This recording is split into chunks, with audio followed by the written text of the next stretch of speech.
ഭാഷകളിലെയും super സ്റ്റാറുകളുടെ നായിക. എന്നിട്ടും കനകയ്ക്ക് ഈ ഗതി വന്നല്ലോ. നടൻ ശരത് കുമാർ പറയുന്നത്. എത്ര ഭാഷകളിൽ തിളങ്ങി നിന്ന നടിയായിരുന്നു കനക. കനകയുടെ നായകന്മാർ തമിഴിൽ രജനീകാന്ത്, വിജയകാന്ത്, പ്രഭു, കാർത്തിക്, ശരത് കുമാർ. മലയാളത്തിൽ മോഹൻലാൽ, മമ്മൂട്ടി, ജയറാം. മുകേഷിന്റെ നായികയായി ഗോഡ്ഫാദറിലൂടെയായിരുന്നു മലയാളത്തിലേക്ക് കനകയെത്തുന്നത്. ശേഷം വസുധര, ഏഴര പൊന്നാന, വിയറ്റ്നാം കോളനി തുടങ്ങിയ ഹിറ്റ് സിനിമകളിൽ അഭിനയിച്ചു. ഈ മഴ തേന്മഴ എന്ന മലയാള സിനിമയാണ് കനക അവസാനമായി അഭിനയിച്ചത്.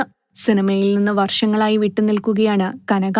അടുത്തിടെ നടിയുടെ നിലവിലെ അവസ്ഥ സംബന്ധിച്ച വീഡിയോകൾ പുറത്തുവന്നിരുന്നു.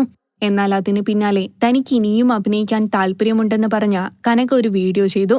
എന്തിനാണ് കനക സിനിമയിൽ നിന്ന് വർഷങ്ങളായി വിട്ടുനിൽക്കുന്നത് എന്ന് വ്യക്തമാക്കുകയാണ് നടൻ ശരത് കുമാർ ഇപ്പോൾ. 1992 പുറത്തിറങ്ങിയ ചാമുണ്ഡി എന്ന സിനിമയിൽ ശരത് കുമാറും കനകയും ഒരുമിച്ച് അഭിനയിച്ചിരുന്നു.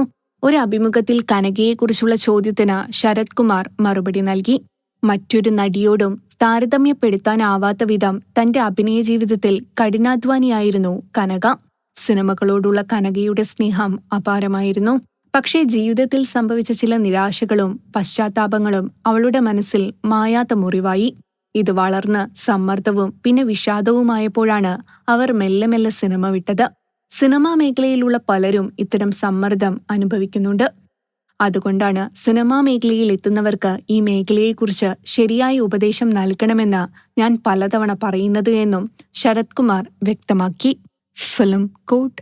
നിങ്ങളുടെ കരുത്തിൽ ഞങ്ങൾ ഉയരുകയാണ്. സബ്സ്ക്രൈബേഴ്സ് 10 ലക്ഷം കടന്നിരിക്കുന്നു. സ്വർണത്തളിക നേടാൻ സഹായിച്ചതിന് നന്ദി. നിങ്ങളും ബെൽബട്ടൺ അമർത്തോ. നല്ല വാർത്തകളുടെ നോട്ടിഫിക്കേഷൻ ഉടനെത്തും. വിശ്വസിച്ച് ഒപ്പം നിൽക്കുന്നവർക്ക് ഒരിക്കൽ കൂടി നന്ദി.